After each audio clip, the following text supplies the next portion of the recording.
Hello friends, आप देख रहे हैं YouTube channel chemistry with car. आज के लेक्चर में हम देखेंगे रिएक्शन ऑफ एसिड। एक्चुअली पिछले लेक्चर में हमने देखा था प्रिपरेशन ऑफ एसिड, आज देखेंगे हम रिएक्शन ऑफ एसिड। हमारा लेक्चर ऑनलाइन लेक्चर में हम विद इन सिलेबस में बात करते हैं, थोड़ा भी बाहर नहीं निकलते हैं क्योंकि हमारे पास टाइम नहीं होता है। ऑफलाइन लेक्चर में हम थोड़ा बाहर निकल के भी बात करते हैं ताकि तुम्हारा सोचने समझने का जो जितना तुम सोचते हो उससे तुम ज़्यादा अच्छा सोचो, ज़्यादा ब्रॉड सोचो। बट ऑनलाइन में शायद हम वो नहीं कर पाते हैं टाइम की कमी के कारण। बट फिर भी देखते हैं, हमारा कोशिश होता है थोड़ा डिटेल ही बताने का। बट फिर भी ऑनलाइन में तो हम थोड़ा उतना डिटेल नहीं बता पाते हैं जितना ऑफलाइन में हम बताते हैं। बट कोई बात नहीं, कोशिश करते हैं, देखते हैं। अगर हम एसिडिक स्ट्रेंथ की बात करें, यहाँ पे 1 2 3 4 एसिड का पीके वैल्यू हमने लिखा है। पीके वैल्यू -7, 0.23, 4.19, 4.76 है।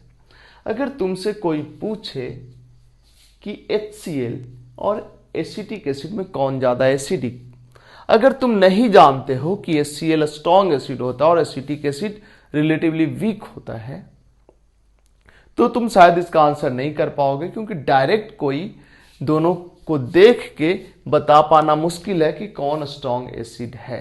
बट चूंकि तुम 11th से ही पढ़ रहे हो तो 9th 10th से ही HCl स्ट्रॉन्ग एसिड दिमाग में बन जाता है कि HCl स्ट्रॉन्ग एसिड है और एसिटिक एसिड का इमेज वीक एसिड वाला बनता है, तो हम ऐसे ही बता देते हैं। लेकिन अगर कोई पहले से नहीं जानता हो तो इसका स्ट्रक्चर और इसका स्ट्रक्चर को देख के बता पाना, इसका स्ट्रक्चर और इसके स्ट्रक्चर को देख के बता पाना यह मुश्किल है कि कौन स्ट्रॉन्ग एसिड है। ठीक है, तो इनफैक्ट ये क्या है, एक तरह से याद रखने की चीज है या डेटा देख के बता सकते हो, पीके के वैल्यू देख के बता सकते हो। बट एक ही तरह का एसिड है जिसे इस दोनों में बता सकते हो कौन स्ट्रॉन्ग एसिड कौन वीक एसिड, रिलेटिवली वीक कौन रिलेटिवली स्ट्रॉन्ग। ठीक है, तो हमारा बात आज के लेक्चर में इस चीज पे है ही नहीं कि कौन रिलेटिवली स्ट्रॉन्ग कौन रिलेटिवली वीक, क्योंकि ये चीजें तो हम जीओसी में ही देख चुके हैं कि कैसे हम डिसाइड करेंगे कौन एसिड स्ट्रॉन्ग है कौन एसिड वीक है। बट चूंकि कार्बोक्सिलिक एसिड पढ़ रहे हैं तो थोड़ा बहुत हम उन चीजों को भी लाए हैं, बट डिटेल में हम ये नहीं देखेंगे कि कौन स्ट्रॉन्ग एसिड है कौन रिलेटिवली वीक। अब देखो, इस बात का डिस्कशन एनसीईआरटी करता है कि स्ट्रॉन्ग एसिड उसको बोलेंगे जिसका पीके वैल्यू 1 से छोटा होगा, मॉडरेटली स्ट्रॉन्ग उसको बोलेंगे जिसका पीके वैल्यू 1 से 5 के बीच में होगा, वीक एसिड उसको बोलेंगे जिसका पीके वैल्यू 5 से 15 के बीच में होगा, एक्सट्रीमली वीक एसिड उसको बोलेंगे जिसका पीके वैल्यू 15 से बड़ा होगा। इनफैक्ट जिस एसिड का Ka ज्यादा होता है, जिस एसिड का Ka ज्यादा होता है वो स्ट्रॉन्ग एसिड होता है। Ka का ज्यादा होना मतलब Pk का कम होना, क्योंकि Pk होता है निगेटिव लॉगरिथम ऑफ Ka, तो जिसका Ka ज्यादा होगा उसका Pk कम होगा। तो Ka बढ़ने का मतलब एसिडिक स्ट्रेंथ बढ़ना, Pk घटने का मतलब एसिडिक स्ट्रेंथ बढ़ना, मतलब जिसका Pk कम वो स्ट्रॉन्ग एसिड। तो जिसका Pk कम 1 से छोटा Pk स्ट्रॉन्ग एसिड, 1 से 5 के बीच Pk मॉडरेटली स्ट्रॉन्ग, 5 से 15 के बीच Pk वीक एसिड। इसी कैटेगरी में आता है फिनॉल जिसका Pk वैल्यू 10 होता है जो कि 5 से 15 के बीच में है। एक्सट्रीमली वीक एसिड जिसका Pk वैल्यू 15 से बड़ा। अल्कोहल, फिनॉल अल्कोहल के कैटेगरी में नहीं आता है, फिनॉल एक अलग फंक्शनल ग्रुप है। बाकी जो अल्कोहल है वो अलग फंक्शनल ग्रुप की तरह ट्रीट करते हैं उसको, क्योंकि फिनॉल का रिएक्शन और अल्कोहल का रिएक्शन अलग अलग टाइप का होता है। तो जो अल्कोहल होता है, इथेनॉल का Pk ऑलमोस्ट 16 होता है जो कि 15 से बड़ा है। इसका मतलब इथेनॉल एक्सट्रीमली वीक एसिड है। ठीक है, generally alcohol extremely weak acid ही होता है, फिनॉल को हम वीक एसिड के कैटेगरी में रख सकते हैं। अब जरा गौर करना, ये जो कैटेगराइजेशन है strong acid, moderately strong, weak acid और एक्सट्रीमली वीक, इसमें अगर कोई बोले कि Pk किसी का 1 है तो उसको स्ट्रॉन्ग एसिड बोलेंगे या मॉडरेटली स्ट्रॉन्ग बोलेंगे, मतलब बॉर्डर लाइन वाला चीज। pK 5 है तो मॉडरेटली स्ट्रॉन्ग बोलेंगे या वीक एसिड बोलेंगे, कोई भी बोल दो चलेगा। ऐसा कोई hard and fast sharp line नहीं होता है, बट ये एक जनरल ट्रेंड है। 1 से छोटा 1 to 5 1 रहेगा तो स्ट्रॉन्ग भी बोल सकते हो, मॉडरेटली स्ट्रॉन्ग भी बोल सकते हो, चलेगा। हमने जितना भी बुक्स स्टैंडर्ड टेक्स्ट पढ़ा है, मार्च हो या क्लेडेन हो या फिर हॉर्नबैक हो, स्मिथ हो, वाडे हो, जो भी, उसमें से ज़्यादातर में इस तरह का कोई कैटेगराइजेशन नहीं है। बट एक आध बुक इस तरह का कैटेगराइजेशन किया है। किस बुक में किया है वो मेरे को याद नहीं एग्जैक्टली, बट किया है। आई थिंक एनसीईआरटी भी वहीं से इसको कॉपी किया है। अब जैसे एक और चीज हमने पहले बताया होगा कि एसिडिक स्ट्रेंथ की बात करें तो एसिड का ज्यादा होता है, देन फिनॉल का, देन अल्कोहल का। एसिड मतलब कार्बोक्सिलिक एसिड की बात कर रहे हैं, ये फिनॉल से ज्यादा एसिडिक होता है और फिनॉल अल्कोहल से ज्यादा एसिडिक होता है। ये सब डिस्कशन हम जीओसी आइसोमेरिज में कर चुके हैं, इसलिए यहां पे नहीं करेंगे। ये जो सीरीज, ये जो कंपाउंड्स हमने लिखा है एनसीईआरटी से एज इट इज कॉपी किया है, बस केवल ये बताने के लिए कि तुम इन चीजों पे नजर रखोगे। एनसीईआरटी में कार्बोक्सिलिक एसिड चैप्टर में दिया है तो ये कंपैरिजन तुमसे पूछा जा सकता है। हालांकि इस तरह का कंपैरिजन हम डिटेल में जीओसी आइसोमेरिज्म सेक्शन में किए हैं, बट फिर भी हमने इसको इसलिए लिखा है कि देखो यहाँ पे कुछ चीजें हैं जो तुम्हें याद रखना पड़ेगा। हालांकि सेम चीजें हमने वहां भी बताया होगा। देखो CF3 CCl3, इस दोनों में कौन ज्यादा एसिडिक होगा? ऑफ कोर्स ऊपर वाला ज्यादा एसिडिक होगा, क्योंकि इसका जो कंजुगेट बेस होगा, मतलब H+ निकाल दोगे तो जो निगेटिव चार्ज आएगा उसको CF3 ज्यादा -I से स्टेबलाइज करेगा विथ रिस्पेक्ट टू CCl3, और CCl3 ज्यादा स्टेबलाइज करेगा CHCl2 के रिस्पेक्ट में। तो इस तीनों में तो क्लियर कट ये ज्यादा एसिडिक, देन ये, देन ये। अब इस दोनों में जरा देखो, यहां तुमको सोचना चाहिए, यहां तक सेम चीज है, यहां तक सेम चीज है। इस C पे एक NO2 और इस C पे 2 Cl।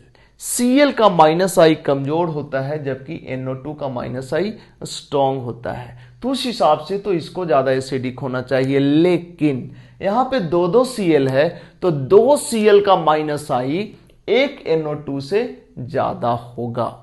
मेरे को नहीं पता होगा या नहीं होगा, लेकिन एनसीईआरटी चूंकि ये ट्रेंड लिखा है तो ये हम जरूर बोल सकते हैं कि 2 Cl का -I एक NO2 से ज्यादा होता होगा। ठीक है, अब बताओ 2 Cl का -I एक NO2 से ज्यादा होता है, तो हम तुमसे पूछें 2 फ्लोरीन का -I एक NO2 से ज्यादा होगा कि कम होगा? बिल्कुल ज्यादा होगा।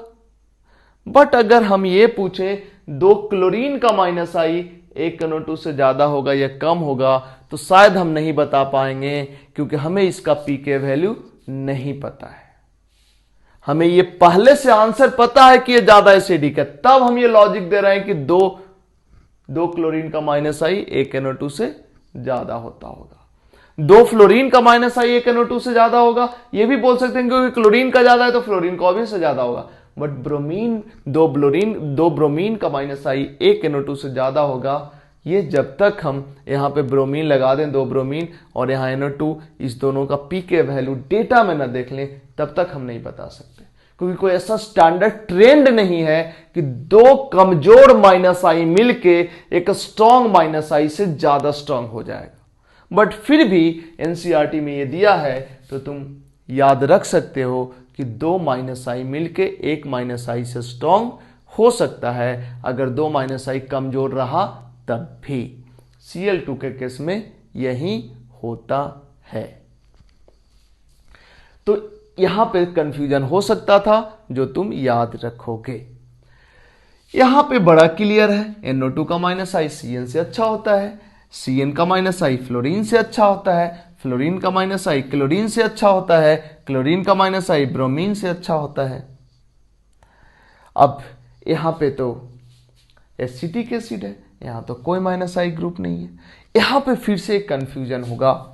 देखो इस दोनों में अगर बात करें तो इस दोनों में किसका कौन ज्यादा एसिडिक, तो जरा गौर करो इस चीज को। यहाँ पे हाइड्रोजन है, यहाँ पे CH2 और Cl है। लगता तो है कि इसका ओवरऑल -I होना चाहिए Cl के वजह से, बट ये Cl कितना दूर है, 1 नंबर इस ऑक्सीजन पे निगेटिव आएगा ना, 1 नंबर 2 नंबर 3 नंबर कार्बन पे है Cl। हमने बोला था -I इफेक्ट 3-4 कार्बन के बाद तो दम ही तोड़ देता है, 3 कार्बन पर भी उसका इफेक्ट बहुत ही कम आता है। तो शायद यही वजह है कि इसका -I कम और ये ग्रुप +I ज्यादा शो कर रहा है। इसके वजह से इसके रिस्पेक्ट में इसका pK वैल्यू ज्यादा है या इसके रिस्पेक्ट में ये कम एसिडिक है।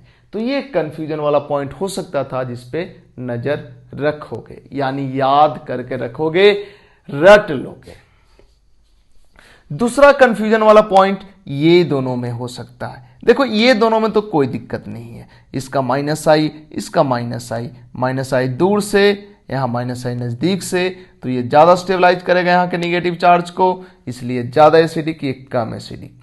और ये चूंकि -I है, यहाँ पे इसके जगह पे यहाँ पे हाइड्रोजन है, CH2 और एक यहाँ हाइड्रोजन है, यहाँ ये -I है, तो ये ज़्यादा एसिडिक होगा, बिल्कुल सही। और इस दोनों में ये ज़्यादा एसिडिक होगा क्योंकि इसका +I ज़्यादा होगा इसके +I के रिस्पेक्ट में। सब क्लियर है, कोई दिक्कत नहीं है। लोचा था यहाँ पे और दूसरा लोचा है यहाँ पे।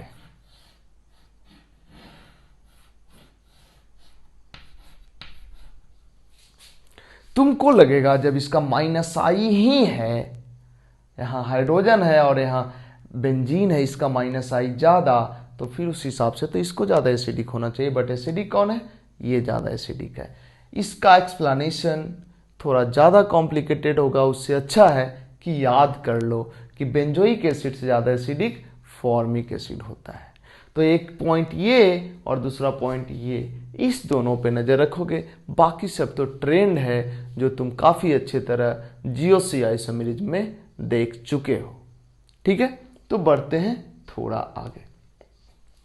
तुम ये भी जानते हो कि बेंजोइक एसिड है, बेंजोइक एसिड में ये है इलेक्ट्रॉन डोनेटिंग ग्रुप और ये है electron withdrawing group. Electron withdrawing group से एसिडिक स्ट्रेंथ बढ़ता है, इलेक्ट्रॉन डोनेटिंग ग्रुप से एसिडिक स्ट्रेंथ घटता है। ऐसा क्यों होता है, GOC आइसोमेरिज्म में हम देख चुके हैं। तो इलेक्ट्रॉन डोनेटिंग ग्रुप के कारण इसका एसिडिक स्ट्रेंथ कम होगा, इलेक्ट्रॉन विड्रॉइंग ग्रुप के कारण इसका एसिडिक स्ट्रेंथ ज्यादा होगा। तो इस तीनों में अगर ट्रेंड देखें एसिडिक स्ट्रेंथ का, सबसे ज्यादा ये देन ये pK वैल्यू भी उसी को सपोर्ट कर रहा है।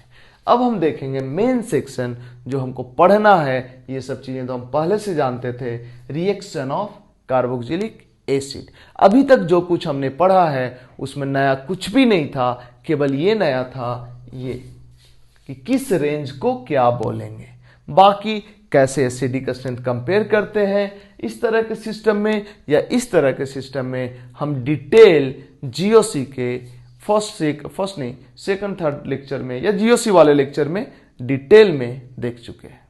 ठीक है, तो बढ़ते हैं रिएक्शन ऑफ कार्बोक्सिलिक एसिड के तरफ। फटाफट कॉपी करो।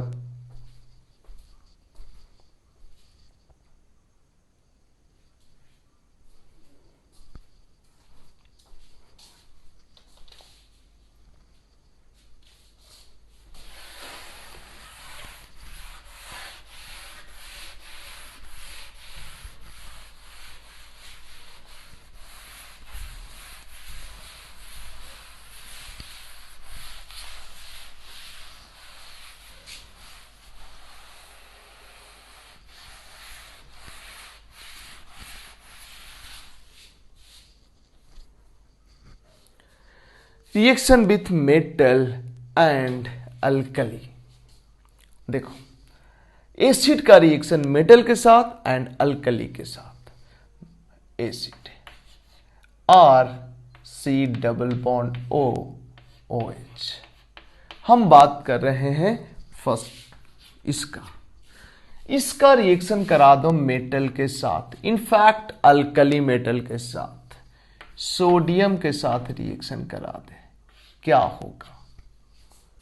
तुम जानते हो ये एसिडिक होने के वजह से ये अपना प्रोटॉन डोनेट करेगा, आसानी से ये H+ निकल सकता है। सोडियम होता है बहुत अच्छा इलेक्ट्रॉन डोनर, इसलिए सोडियम अपना इलेक्ट्रॉन इसको दे दिया। सोचो ऐसा ही कुछ दूसरे मॉलिक्यूल के साथ भी हुआ, कार्बोक्सिलिक एसिड के दूसरे मॉलिक्यूल के साथ भी ऐसा ही कुछ हुआ। गौर करो क्या हो जाएगा। हाफ एरो इसलिए दिए क्योंकि एक इलेक्ट्रॉन का ट्रांसफर है। इसका 2 मॉलिक्यूल लिए, सोडियम का कितना मॉलिक्यूल, सोडियम का कितना एटम, 2 एटम लिए, बन क्या गया, Na+ बन जाएगा इलेक्ट्रॉन देके, Na+ बन जाएगा इलेक्ट्रॉन देके, Na+ एंड ये, तो Na+ and Rc double bond O कितना मोल, 2 मोल, और H ये बनेगा, H ये बनेगा, मतलब ये पॉजिटिव चार्ज खत्म हो जाएगा और इलेक्ट्रॉन लेके बेसिकली H बनेगा, और ये H+ इलेक्ट्रॉन लेके बेसिकली बनेगा H।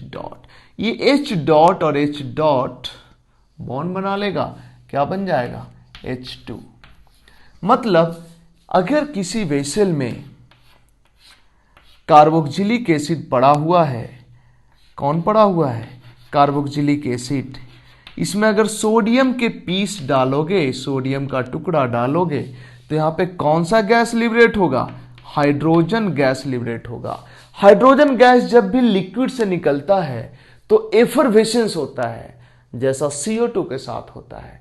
CO2 गैस जब निकलता है तो एफरवेसेंस होता है।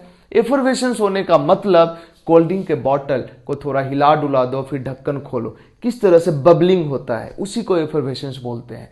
तो जैसे लिक्विड से CO2 निकलता है तो एफरवेसेंस होता है। कोल्ड ड्रिंक के बॉटल से कौन निकलता है, CO2 ही तो निकलता है। वैसे ही जब H2 भी निकलता है लिक्विड से तो एफरवेसेंस होता है। तो एफरवेसेंस के साथ यहाँ पे कौन निकलेगा, H2 निकलेगा। एक तरह से ये एसिड का टेस्ट भी है। एसिड का टेस्ट है मतलब, जरा गौर करो, अगर हम तुमको बोले 2 वेसल है, एक में एसिड है, मतलब कार्बोक्सिलिक एसिड है, और दूसरे में है एल्केन है, ठीक है। दोनों by the way liquid condition में है। अब हमें पता करना है किसमें एसिड है किसमें एल्केन है। बड़ा सिंपल है, हमें नहीं पता किसमें एसिड है किसमें एल्केन है, ये तो हम लिख दिए हैं बट हमें पता नहीं है। तो दोनों में हम क्या करेंगे, सोडियम का पीस डालेंगे जिसमें H2 लिबरेट होते दिखेगा। अब H2 थोड़े ना तुमको निकलते दिखेगा, H2 कलरलेस होता है, दिखेगा नहीं वो, बट जहां भी एफरवेसेंस होगा, बबलिंग होना शुरू हो जाएगा, हम समझ जाएंगे कि इसी में एसिड है। यहाँ पे बबलिंग नहीं होगा क्योंकि यहाँ सोडियम का पीस इसके साथ रिएक्ट ही नहीं करेगा। तो एक तरह से सोडियम के साथ रिएक्शन को कार्बोक्सिलिक एसिड के टेस्ट के लिए भी यूज किया जाता है। हालांकि कार्बोक्सिलिक एसिड ही नहीं, अल्कोहल भी सोडियम के साथ अल्कोहल का भी रिएक्शन कराएंगे तो सेम तरह का रिएक्शन होगा, यहाँ पे हाइड्रोजन लिबरेट होगा। तो अल्कोहल को एसिड के साथ, एसिड से अल्कोहल को जब डिस्टिंग्विश करना है, अल्कोहल है या एसिड है ये पता करना है, वहां पे सोडियम पीस का यूज हम लोग नहीं कर पाएंगे क्योंकि दोनों ही के साथ हाइड्रोजन लिबरेट होगा। ठीक है, तो ये तो हमने देखा मेटल के साथ एसिड का रिएक्शन। ये सोडियम के जगह पे लिथियम भी होगा तो यही होगा, पोटेशियम रुबिडियम भी होगा तो यही होगा। बढ़ते हैं next, alkali reaction with metal and alkali. Alkali के साथ हम रिएक्शन कराते हैं, अभी तो हम अल्कली मेटल के साथ रिएक्शन करा रहे थे, अब हम रिएक्शन कराते हैं अल्कली के साथ। अल्कली किसको बोलते हैं, अल्कली बोलते हैं अल्कली मेटल के हाइड्रोक्साइड को, ग्रुप 1 के हाइड्रोक्साइड को अल्कली बोलते हैं। अगर हम कोई भी कार्बोक्सिलिक एसिड ले लें और इस कार्बोक्सिलिक एसिड को NaOH lithium hydroxide, sodium hydroxide, potassium hydroxide, rubidium hydroxide, caesium hydroxide के साथ रिएक्शन कराएंगे तो बड़ा सिंपल होगा, एसिड बेस रिएक्शन होगा। ये बेस है और ये एसिड है, एसिड से H प्लस निकलेगा, बेस से OH माइनस निकलेगा, बेस से H प्लस और OH माइनस वाटर बन जाएगा, यहाँ निगेटिव और यहाँ positive, sodium plus and R C double bond O minus plus H2। Simply alkali के साथ जब रिएक्शन कराएंगे तो acid base reaction salt and water बनेगा। अब इसमें कुछ रिएक्शंस और देखते हैं। अगर हम एसिड का रिएक्शन कराते हैं किसके साथ, सोडियम बाइकार्बोनेट के साथ, तब क्या होता है उसको देखते हैं।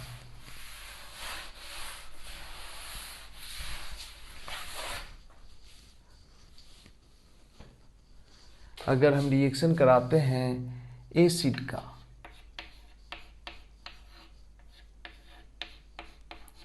सोडियम बाइकार्बोनेट के साथ, क्या होगा, ध्यान देना।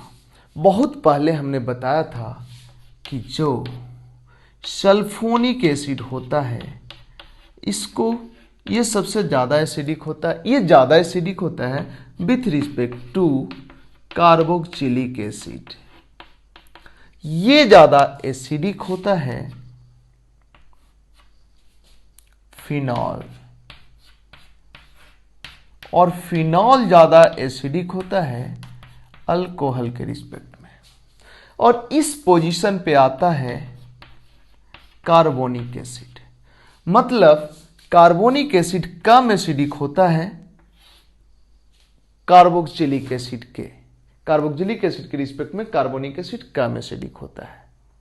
इसका मतलब ये हुआ कि ये जो सॉल्ट है ये बना है NaOH और H2CO3 से, ये है weak acid with respect to this.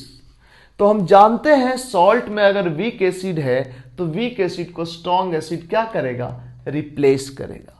मतलब इस एसिड को हटा देगा और इसके जगह पे खुद आ जाएगा। तो क्या बन जाएगा, sodium RC double bond O minus, और इसको बाहर कर दिया मतलब कार्बोनिक एसिड बाहर, इसका मतलब H2CO3 बाहर। और ये अनस्टेबल होता है थर्मली, इसलिए टूट जाएगा किसमें, H2O में और CO2 में। किसी रिएक्शन में कहने का मतलब ये हुआ कि अगर कोनिकल फ्लास्क है, कोनिकल फ्लास्क है और इसमें तुम एसिड है, एसिड है, कौन एसिड है, कार्बोक्सिल एसिड, कार्बोक्सिल एसिड है या कार्बोक्सिलिक एसिड, कार्बोक्सिलिक एसिड है। इसमें अगर सोडियम बाइकार्बोनेट का टुकड़ा डालोगे, सोडियम बाइकार्बोनेट का टुकड़ा कार्बोक्सिलिक एसिड के सॉल्यूशन में डालोगे तो कार्बोक्सिलिक एसिड सोडियम बाइकार्बोनेट के साथ रिएक्शन करके CO2 लिबरेट कर देगा। CO2 लिक्विड से जहां भी लिबरेट होगा क्या होगा, एफर्वेसेंस होगा। मतलब सोडियम बाइकार्बोनेट सॉल्यूशन के साथ कार्बोक्सिलिक एसिड एफर्वेसेंस शो करेगा। क्या तुम ये बता सकते हो, क्या इसके जगह पे अगर हम फिनॉल ले लें, फिनॉल ले लें और इस फिनॉल का रिएक्शन सोडियम बाइकार्बोनेट के सॉल्यूशन के साथ करा दें, इसका सॉल्यूशन के साथ इसका रिएक्शन कराए या इसके सॉल्यूशन के साथ इसका रिएक्शन कराए, क्या यहां पर भी एफर्वेसेंस होगा, क्या यहां भी CO2 लिबरेट होगा, नहीं होगा।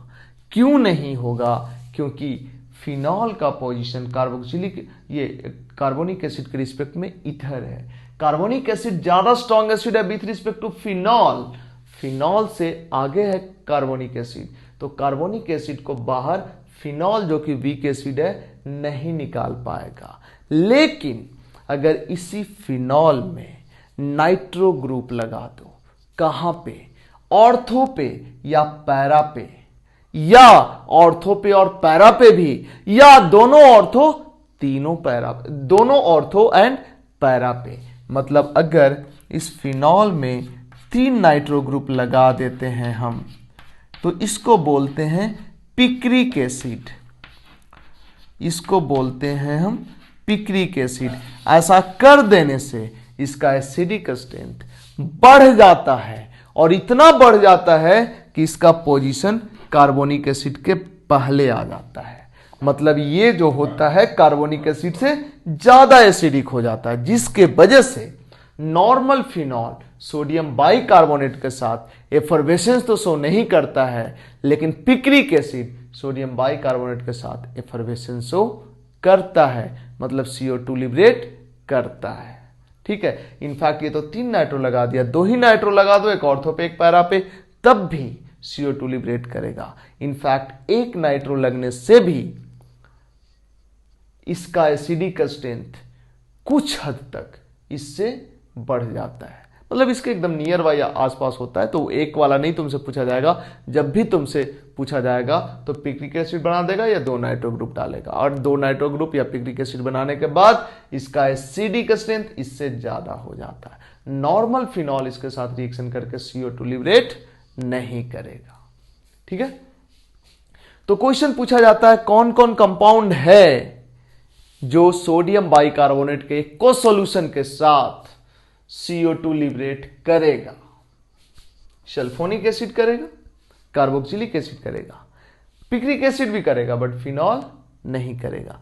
एक और होता है जिसके बारे में हमने डिस्कशन किया होगा GOC आइसोमेरिज में, स्क्वायरिक एसिड, स्क्वाइड शेप का होता है। स्क्वायरिक एसिड भी एसिटिक एसिड के आसपास का पीके रखता है, मतलब स्क्वायरिक एसिड का एसिडिक स्ट्रेंथ एसिटिक एसिड के आसपास का होता है, और एसिटिक एसिड चूंकि कार्बोक्सिलिक एसिड है जो कि एफर्वेसेंस सोडियम बाइकार्बोनेट के साथ शो करेगा, इसलिए स्क्वायरिक एसिड भी सोडियम बाइकार्बोनेट के साथ एफर्वेसेंस शो करेगा। ठीक है, तो एक तरह से सोडियम बाइकार्बोनेट एसिड का टेस्ट भी है। मतलब ये कि अगर 2 वेसल है, 2 कॉनिकल फ्लास्क है, दोनों में रख लिए हो सोडियम बाइकार्बोनेट का सॉल्यूशन, सोडियम बाइकार्बोनेट का सॉल्यूशन, सोडियम बाइकार्बोनेट का सॉल्यूशन, हमारे पास 2 स्टॉक है, एक में है एसिड और दूसरा में है एल्केन। हमें पता करना है किसमें एसिड है और किसमें एल्केन है, तो दोनों से थोड़ा थोड़ा सैंपल निकालेंगे और इसमें एक को डालेंगे, एक को इसमें डालेंगे। इसमें डाले, इसमें से निकाल के इसमें डाले, यहां पे एफर्वेसेंस हो गया, इसका मतलब पक्का ये एसिड है, क्योंकि एसिड कार्बोक्सिलिक एसिड ही एफर्वेसेंस हो कर सकता है। देखो एक चीज क्लियर है, इस दोनों में हमें यह पता है कि एक एसिड है और दूसरा एल्केन है, बट ये नहीं पता है कि कौन वाला एसिड है कौन एल्केन है। तो दोनों इसमें से निकाले, थोड़ा सा हमें नहीं पता था एसिड है कि नहीं है, इसे थोड़ा सा निकाले सैंपल और इसमें डाले, एफर्वेसेंस हो गया, मतलब ये एसिड है।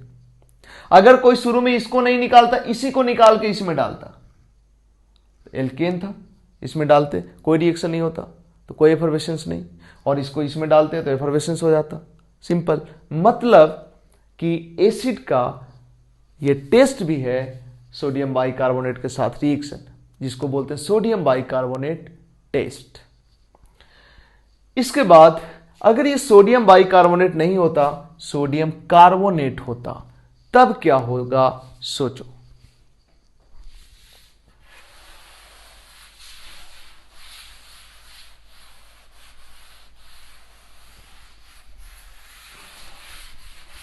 देखो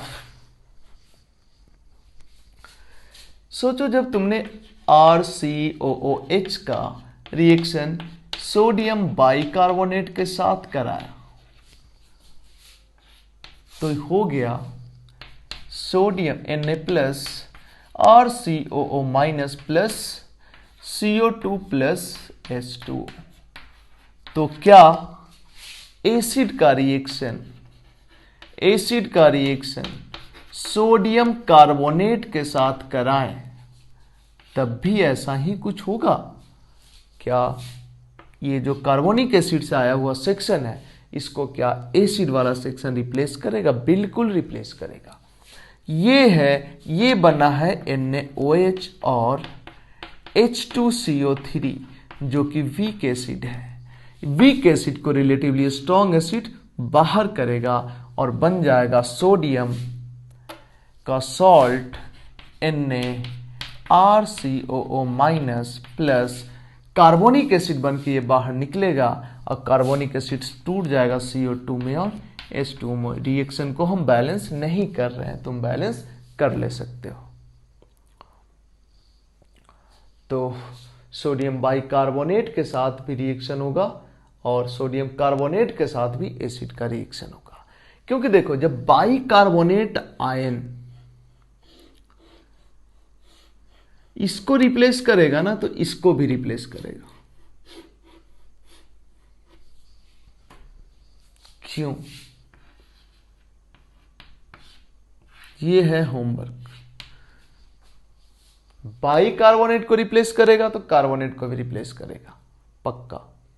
बाई सल्फेट को कोई रिप्लेस करेगा, कोई बेस, सॉरी बाई सल्फेट तो स्ट्रॉन्ग एसिड है उसको हटा दो। बाई सल्फाइड को कोई रिप्लेस करेगा तो सल्फाइड को भी रिप्लेस करेगा।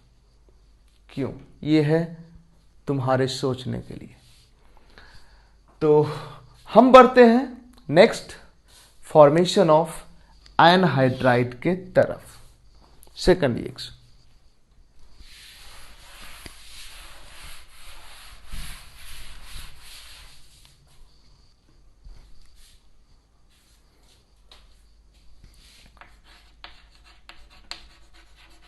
Formation of anhydride.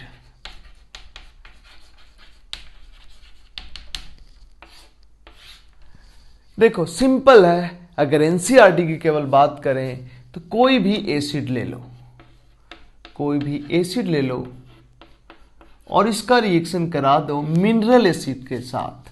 Mineral acid बोलते हैं वो एसिड, इनफैक्ट इनऑर्गेनिक एसिड को मिनरल एसिड बोलते हैं। जनरली हम लोग यहां पे H2SO4 लेते हैं, H2SO4 लेते हैं या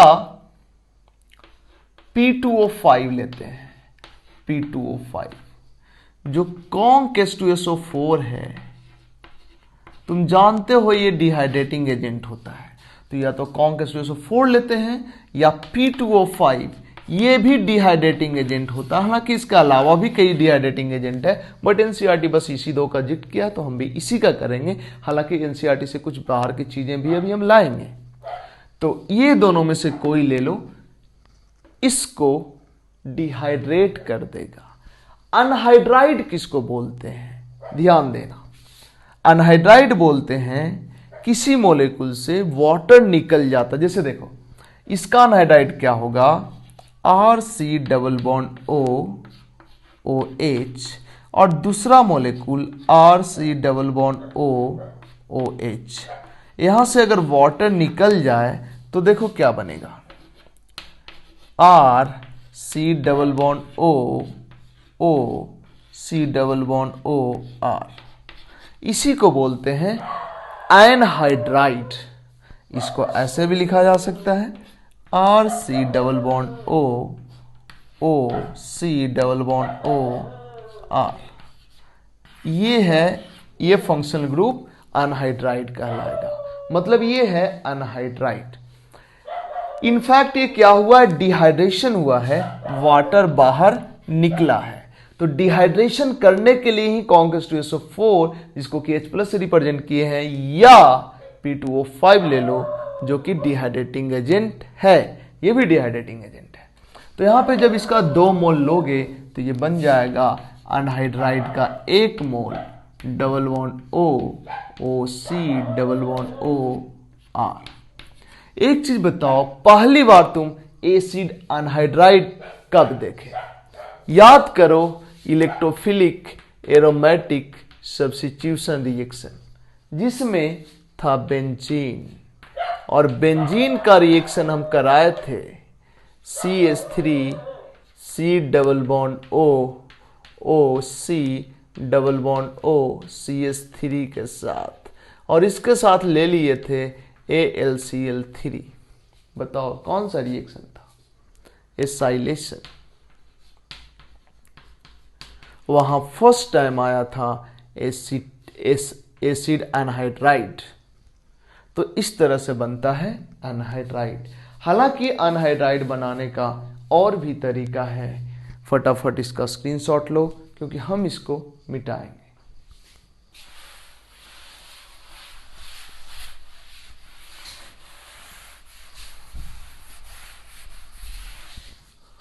अभी तो हमने बताया कि कोई भी एसिड ले लो और क्या ले लो?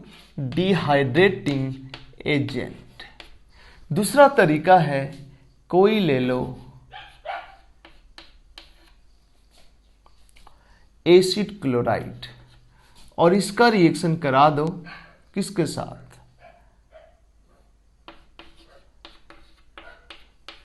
किसी कार्बोक्सिलिक एसिड के सॉल्ट के साथ। ये जो निगेटिव चार्ज है अटैक करेगा ऊपर नीचे, Cl माइनस बाहर, क्या बन गया? RC double bond O C double bond O R। तुम्हारी मर्जी, यहां पे अगर दूसरा R लोगे R डैश तो यहां पे आ जाएगा R डैश। ठीक है। और भी तरीका है, कोई ले लो एसिड क्लोराइड और इसके साथ रिएक्शन करा दो किसी दूसरे एसिड के साथ। बट यहां पे एक कोई बेस ले लेना। हमने बेस लिया है पाइरिडीन। इससे क्या होगा? यहां से H प्लस निकल जाएगा और देन जो निगेटिव चार्ज बनेगा यहां से अटैक होगा इधर इधर नीचे आउट। क्या बन गया? बन गया R C double bond O C double bond O R dash. यहां से H निकला है H प्लस और यहां से Cl माइनस, तो HCl निकल गया और ये पाइरिडीन है, तो पाइरिडीन के लोन पेयर पे H प्लस चला जाएगा, इसके साथ बनेगा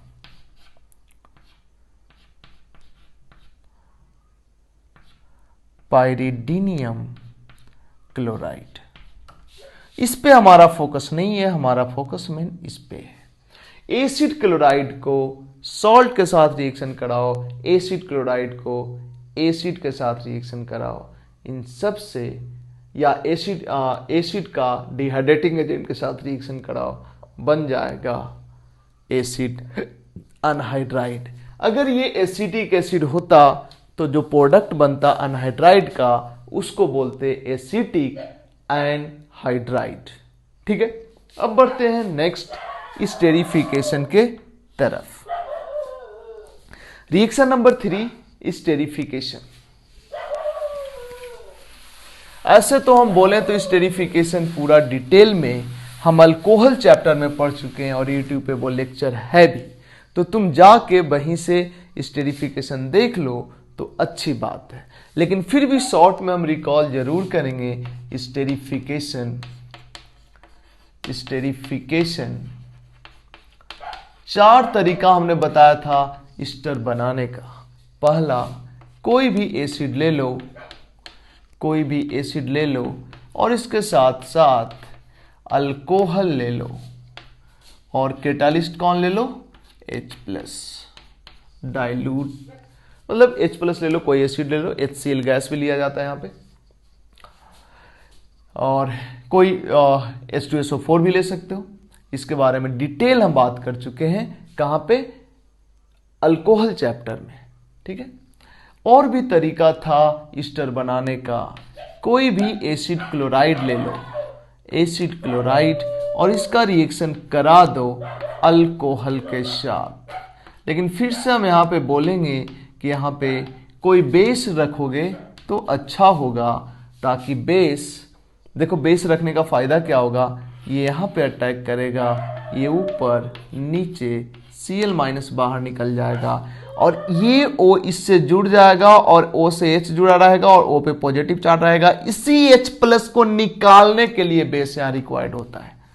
R C double bond O और OR डैश बन गया स्टर। निकला क्या यहाँ से Cl माइनस और ये H प्लस, तो साथ में H प्लस HCl।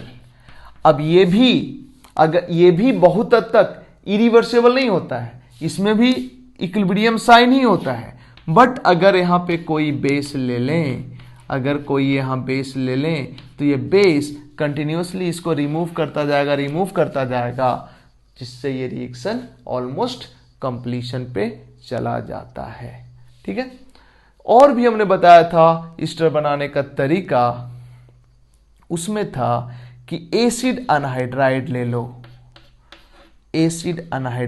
लो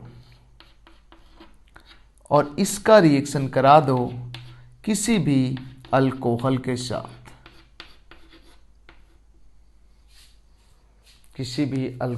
साथ, इसका रिएक्शन कराओ, यहां भी बनेगा ईस्टर। इसके बारे में भी डिटेल हम स्टेरिफिकेशन जब अल्कोहल में बताए हैं तो वहां पे हम बता चुके हैं। एक और रिएक्शन, कोई एसिड ले लो और इसको डाइएजोमीथेन के साथ रिएक्शन कराओ। डाइएजोमीथेन CH2 double bond CH2N triple bond N plus minus, इसके साथ रिएक्शन कराओ, ये भी ईस्टर बना देता है। ये 4 तरीका स्टेरिफिकेशन का डिटेल में हम पहले बता चुके हैं फिनॉल अल्कोहल में, इसलिए यहां पे हम बात नहीं कर रहे हैं। बढ़ते हैं नेक्स्ट रिएक्शन के तरफ। स्टेरिफिकेशन में हमने ट्रांस स्टेरिफिकेशन और saponification, acid catalyse hydrolysis of Easter, ये सब कुछ डिटेल स्टेरिफिकेशन में पढ़ चुके हैं, काफी डिटेल में पढ़े, इसलिए यहां पढ़ने का कोई मतलब नहीं है। Next reaction with PCl5 PCl3 and SOCl2। फटाफट कॉपी करो, देखते हैं रिकॉर्डिंग प्रॉपर हो रहा है या नहीं। बिल्कुल हो रहा है। नेक्स्ट रिएक्शन PCl5 के साथ रिएक्शन, PCl3 के साथ रिएक्शन एंड SOCl2 के साथ रिएक्शन।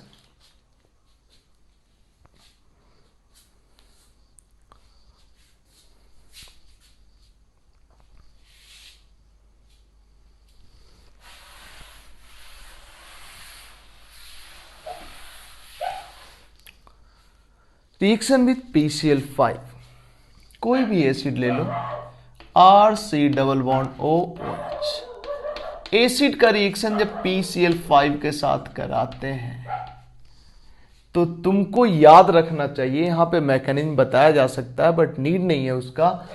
ये एसिड, ये OH के जगह पे Cl आ जाएगा, एसिड क्लोराइड बन जाएगा और साथ में बनता है POCl3, एसिड क्लोराइड और साथ में बनेगा POCl3 एंड HCl। बट ये सब अगर याद नहीं भी रहे तब भी चलेगा, कोई दिक्कत नहीं है।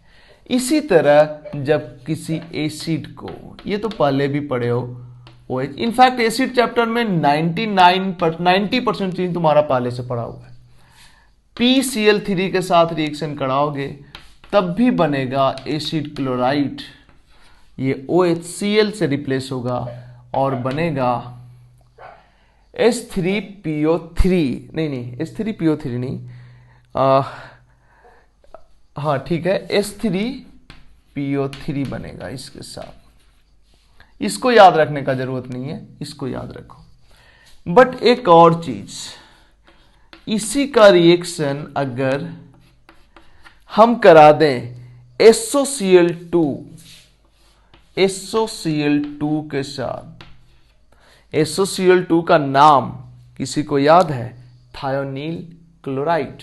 इसके साथ कराते हो तो RC डबल बॉन्ड OCl तो बनता है, एसिड क्लोराइड तो बनता है, इसके साथ साथ बनता है HCl। एक Cl यहां पे आ गया, इसके जगह पे एक Cl आ गया, एक Cl रह गया, तो HCl और H, मैकेनिज्म हम नहीं बता रहे हैं, इसका डिटेल जरूरत नहीं है। इसके साथ बनता है HCl और SO2। इसमें यह याद रखना जरूरी है कि इसके साथ क्या बनता है। क्यों? क्योंकि ये मेथड सबसे बेस्ट है इस तीनों में। इससे प्योर एसिड क्लोराइड बनाया जा सकता है। वजह क्या है कि जब SOCl2 के साथ एसिड का रिएक्शन कराते हैं तो ये और ये दोनों गैस होता है और ये गैस नहीं होता है, ये जनरली लिक्विड होता है। डिपेंडिंग ऑन आर का लेंथ बहुत ज्यादा है तो सॉलिड भी हो सकता है, ऐसे लिक्विड होता है। तो ये गैस बन के स्केप कर जाएगा और वेसल में बचा रह जाएगा प्योर एसिड क्लोराइड, जबकि इसके साथ थोड़ा ये इंप्योरिटी के फॉर्म में रहेगा, इसके साथ ये इंप्योरिटी के फॉर्म में रहेगा। बट इसके साथ जो कुछ भी बनता है वो गैस बनता है, तो स्केप कर जाता है, तो प्योर ये बच जाता है। सेम लॉजिक था अल्कोहल का, अल्कोहल से SOCl2 के साथ रिएक्शन करा के अल्काइल हैलाइड बनाने का भी। जब एल्काइल क्लोराइड बनाना होता है तो अल्कोहल का SOCl2 के साथ जो रिएक्शन होता है ये प्रेफर्ड होता है, मतलब ये सबसे बेस्ट रिएक्शन होता है अल्काइल हैलाइड बनाने का, क्योंकि इसके साथ जो बनता है SO2 एंड HCl ये कैसा होता है, गैस होता है, स्केप कर जाता है। ठीक है, तो ये था reaction with PCl5, PCl3 and thionyl chloride. बढ़ते हैं रिएक्शन विथ अमोनिया, इसके तरफ हटा रहे इसको।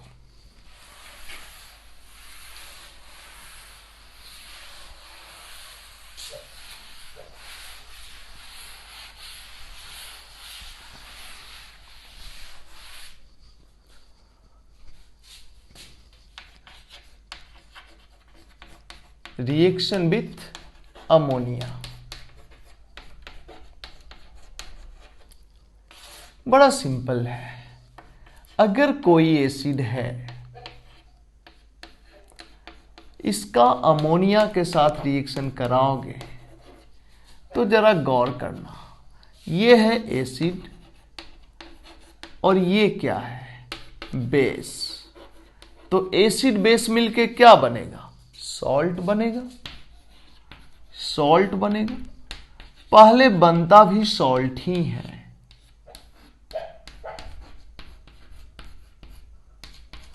NH3 यहां से H+ ले लिया, अमोनिया बन गया और इधर एनायन बन गया, सॉल्ट बना। इसको अगर हीट कर दो तो यहां से डिहाइड्रेशन हो जाता है, H2O बाहर निकल जाता है, H2O बाहर निकल गया और यहां पे बच जाता है NH2। तो ये बन गया RC+O NH2। ये क्या है, एमाइड। ठीक है, अब इसी तरह का एक रिएक्शन और देखो।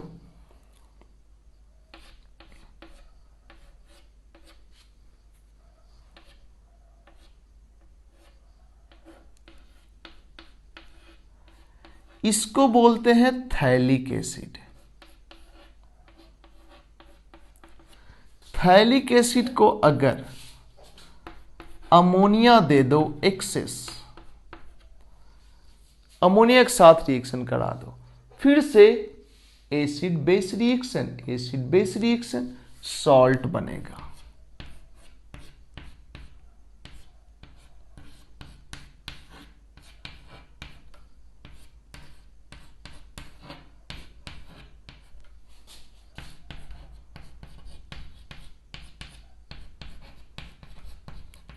बट अगर इसको हीट करोगे तो यहां से H2O, 2 मोल H2O निकल जाता है और बनता है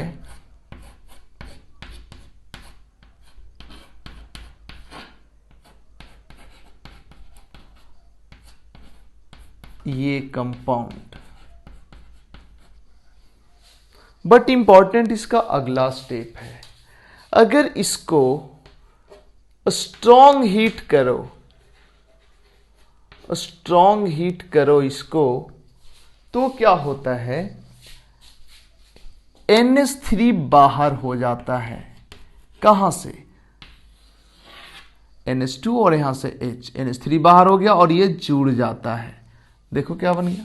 ये कैसे होता है ये याद रखना जरूरी नहीं है, बस ये होता है, ये याद रखना इंपॉर्टेंट है जेई के सिलेबस और नीट के सिलेबस के अकॉर्डिंग। ठीक है। थैलइमाइड बोलते हैं इसको, जिसका यूज आगे चल के गैब्रियल एमीन सिंथेसिस में होगा। ठीक है। एक क्वेश्चन लिखते हैं, इसको जरा पूरा करना। क्वेश्चन है हमारा,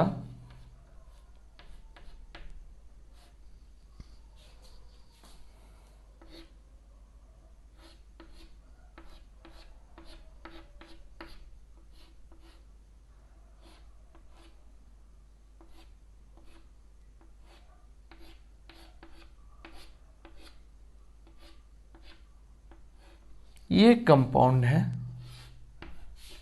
इसका KMnO4 OH माइनस के साथ रिएक्शन कराओ 1 नंबर पे, 2 नंबर पे H3O प्लस पे के साथ रिएक्शन कराओ,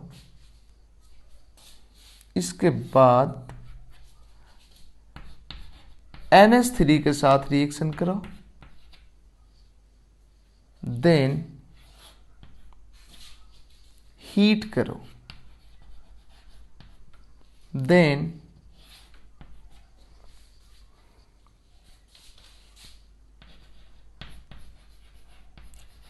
स्ट्रॉन्ग हीट, इसके बाद KH, then CH3Br, then NH2 क्या बनेगा? ऐसे हम बता दें, यहां पे तो बनेगा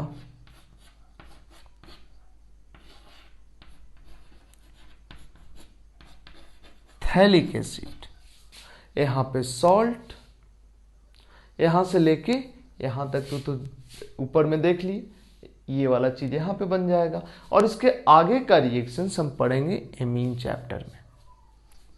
ठीक है, गैब्रियल एमीन सिंथेसिस में। आज के लिए इतना ही, मिलते हैं नेक्स्ट लेक्चर में इसके आगे के पार्ट्स के साथ। Thank you.